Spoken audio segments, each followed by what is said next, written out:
Et si je te disais que la personne que tu as aimée ou que tu aimes encore aujourd'hui n'était peut-être qu'un écran sur lequel ton esprit projetterait un film qu'il a entièrement scénarisé, un film rempli d'espoir, de projections, d'attentes et parfois même des parties de toi que tu n'as pas encore rencontrées. Et si je te disais que ce n'est peut-être pas cette personne que tu aimes, mais ce qu'elle te fait ressentir. Je sais que ce que je vais te dire aujourd'hui, ça va un peu déranger. Parce que déjà, après les derniers épisodes de Nova, j'ai reçu plusieurs messages, dont un qui m'a marqué particulièrement. Une femme m'a écrit: Moi, j'aime les papillons dans le ventre. J'aime quand ça me consume. J'ai pas envie que tu m'enlèves ça, Isara. Et tu sais quoi? Je la comprends parfaitement. Parce que moi aussi, pendant très longtemps, je pense nous tous ici, on a exactement pensé la même chose. Moi aussi, toi aussi, t'as cru que l'amour devait te bouleverser, te traverser, t'empêcher de dormir. Mais aujourd'hui, après avoir fait ce cheminement intérieur, j'ai compris une vérité qui a changé toute ma vie. En fait, j'ai compris que je ne poursuivais pas une personne, mais que je poursuivais un état intérieur que cette personne-là réveillait en moi. Et cette phrase, si tu la comprends profondément, elle peut changer ta manière d'aimer en fait.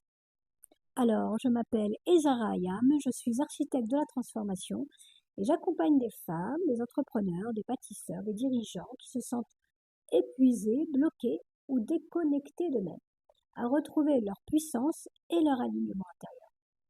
Et j'ai choisi de parler de ces sujets qui nous touchent tous, l'amour, la relation, parce qu'ils sont la plupart du temps une porte d'entrée vers quelque chose de beaucoup plus profond. Nos schémas, nos blessures, nos programmes inconscients, bref, tout ce qui nous pilote à notre insu. Bienvenue dans Nova, décryptage de l'humain. Dans les précédentes vidéos, nous avons parlé de l'intensité, des papillons dans le ventre. Nous avons vu que ce n'était pas forcément une preuve d'amour, mais que c'était plutôt une activation de notre système nerveux.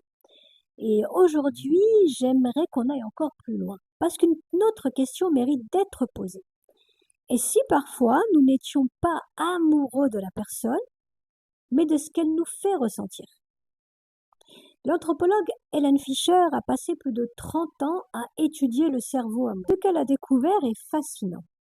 Lorsque nous tombons amoureux, certaines régions de notre cerveau, liées à la motivation, à l'attention et à la récompense, s'activent fortement, notamment des zones très riches en dopamine. Et c'est très intéressant parce que la dopamine n'est pas l'hormone de l'amour. Elle est surtout impliquée dans le désir, dans la motivation, dans l'intérêt. Et le fait de porter notre attention sur quelque chose qui nous semble extrêmement important. Autrement dit quoi? Ton cerveau ne te dit pas: cette personne est l'amour de ma vie. Il te dit: ce que tu es en train de vivre maintenant, c'est important. Regarde, prête attention. Voilà ce qu'il te dit en fait. Et c'est là que nous faisons souvent un raccourci. Nous prenons cette expérience sensitive intérieure, cette sensation, tu sais, d'être plus vivant, inspiré, ouvert, connecté, joyeux, nous l'attribuons entièrement à la personne qui est en face de nous.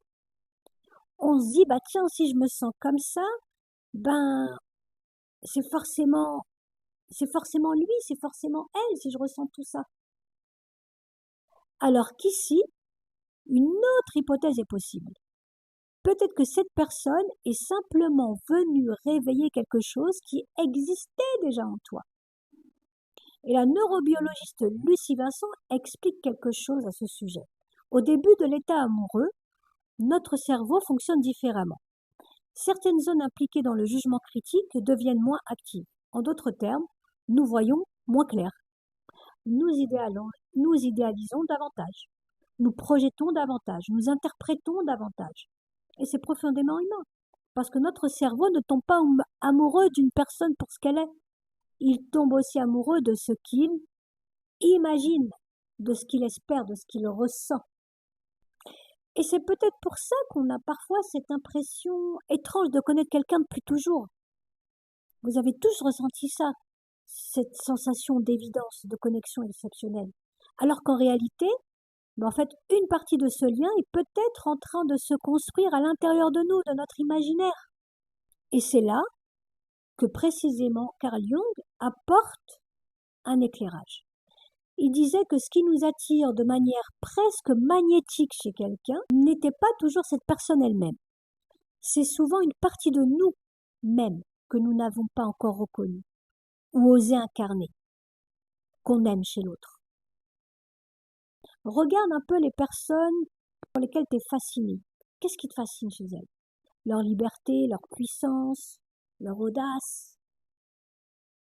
Et si ce qui te fascinait autant était en réalité une partie de toi qui demandait simplement à être vue, à être rencontrée. Peut-être que tu n'es pas simplement tombé amoureux d'une personne, peut-être que là tu es tombé amoureux de la version de toi-même qui apparaît lorsque tu es avec elle. Peut-être que tu es tombé amoureux de ce que tu deviens quand tu es avec cette personne, que ce qu'elle réveille en toi. Et je trouve cette idée profondément belle parce qu'elle nous fait passer de la question est-ce que cette personne est faite pour moi à une autre question beaucoup plus puissante. Qu'est-ce que cette personne est venue me montrer de moi? Alors maintenant, je vais te proposer un exercice. Quand quelqu'un occupe ton esprit, H24, fais un arrêt sur image et pose-toi ces 3 questions. Première question. Quand je pense à cette personne, qu'est-ce qui se passe dans mon corps? Est-ce que je suis contractée? Est-ce que je me sens en insécurité? Qu'est-ce que tu ressens dans ton corps? Est-ce que je ressens une agitation? Deuxième question. Qu'est-ce que cette personne réveille exactement en moi?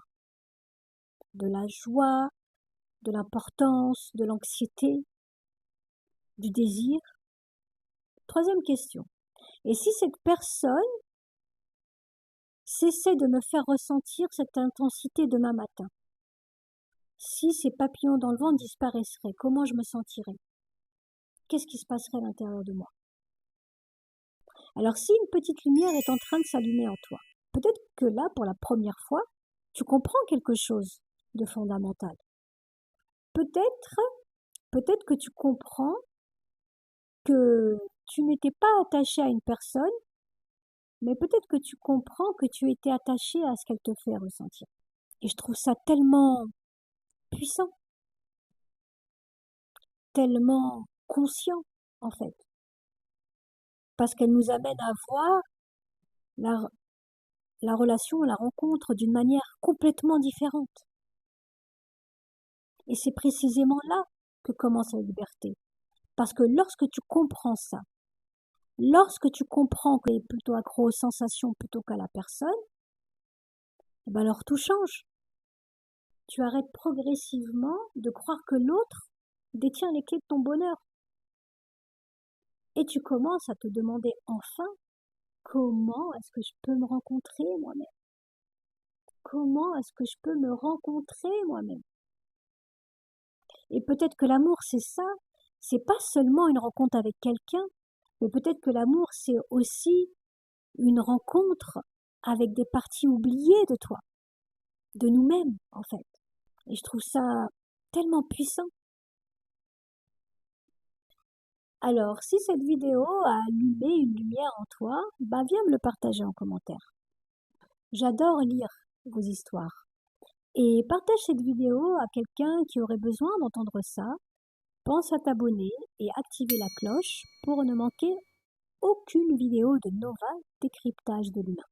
Parce que dans le prochain épisode, nous allons ouvrir encore une porte plus grande.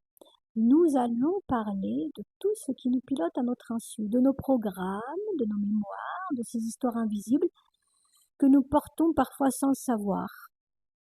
Et oui, et si en réalité certains choix amoureux, certains de nos blocages, ou même certains choix professionnels étaient influencés par quelque chose de beaucoup plus ancien que nous.